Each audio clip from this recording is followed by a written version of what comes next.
and welcome to the End Times.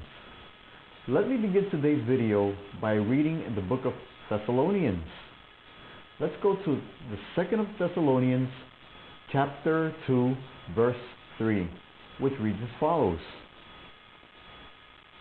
Let no one deceive you by any means, for that day will not come unless the falling away come first, and the man of sin is revealed, the son of perdition. Here in Thessalonians, the falling away indicates the decline in church morals and spirituality. It means that in the end times, ungodly men will rise up with doctrines contrary to that which God has written in His holy book. These men will deceive many, even the elect, meaning Christian people and pastors, because they will cater to the people's physical and immoral needs and preach what people want to hear instead of what people should hear, which is the true Word of God. God indicates here in the book of Thessalonians that when you see a decline in the state of church, look out, for His coming is very, very near.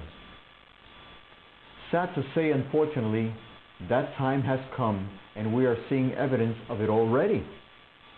According to a well-known pastor, Dr. Rick Warren, pastor of Saddleback Church in California, bars, nightclubs, and pool halls exist to make people happy and comfortable.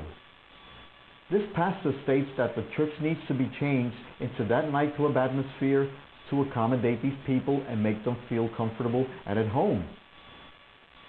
What Rick Warren fails to understand is that church exists as a refuge, a place of escape from sin and immoral behavior, a house where God can be worshipped and to make people aware that they are heading down the destructive and wrong path.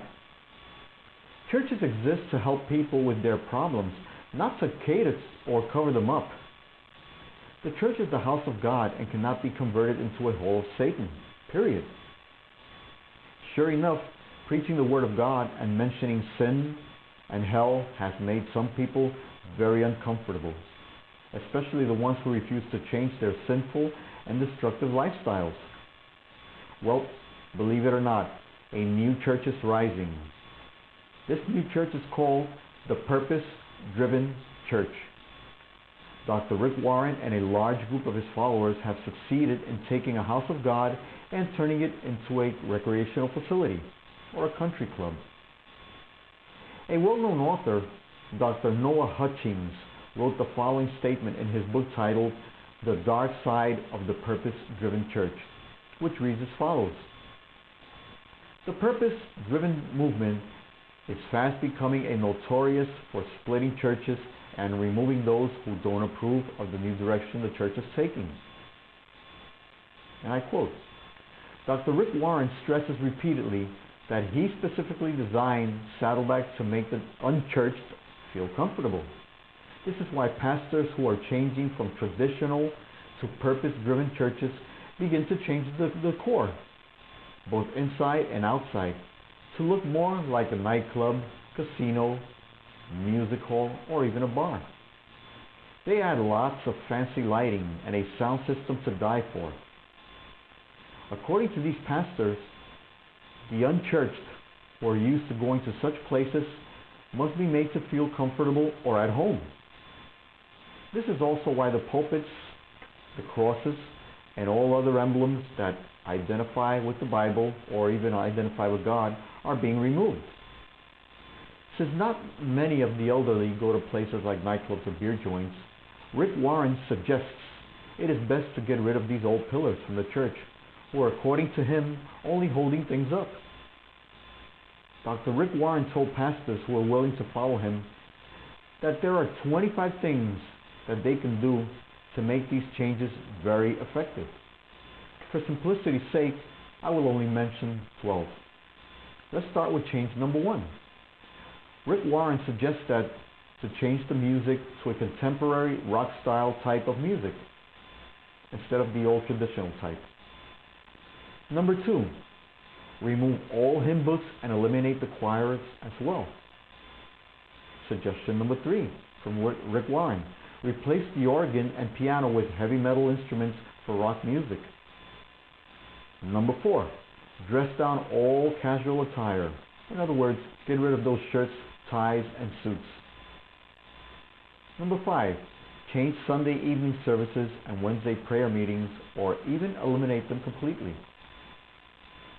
Number 6, Sunday school teachers should be removed to different classes or replaced by new teachers who are more sympathetic with the changes being implemented in the church. Number 7, crosses and other traditional Christian symbols may be removed from both the inside and outside of the building, and the pulpit may also be removed. Number 8, in accordance with Dr. Warren's instructions, New Version Bibles are to be used or verses flashed on the screen during regular services. Well, in case you're not familiar with some of the New Version Bibles, the words church, Jesus, sin, and hell are not mentioned or have been changed to other similar words which are less offensive to some people. Number 9, the word church can often be removed and the church may be called a campus. And we're seeing a lot of that now with a lot of groups calling themselves campuses. Denominational names may also be removed, like Baptist, Methodist, Pentecostal, and so forth. Number 10, eliminate altar calls or salvation invitations at the close of the services.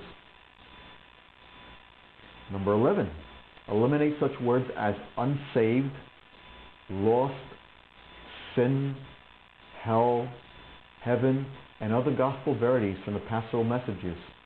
Change the terms saved and lost to church and unchurched. Also ostracize all those who are not avid promoters of the New Purpose-Driven Church program. Now, here's a shocker, which is number 12. Use hostility on members who do not openly embrace the new program or who may have left for another church. Anyone who tells you or commands you to get rid of the cross is an enemy of Jesus Christ and yours as well. By removing the cross, this is telling the world a lie that Jesus never died on the cross or was resurrected, and is calling God a liar.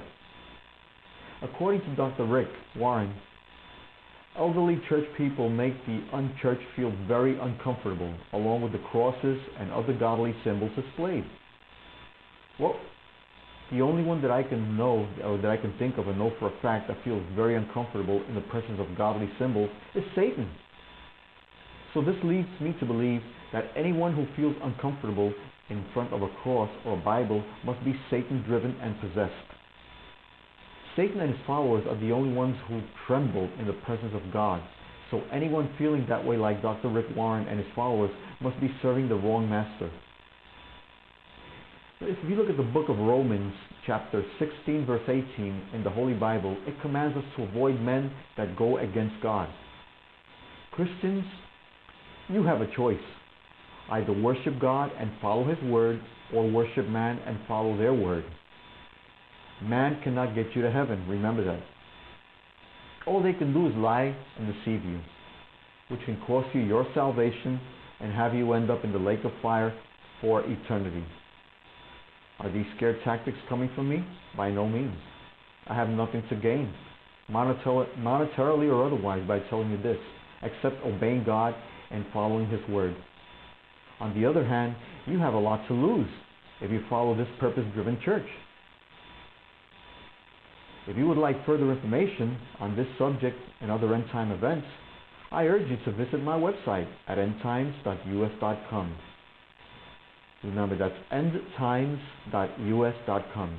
Till next time, may God bless you. Keep the faith. Thank you.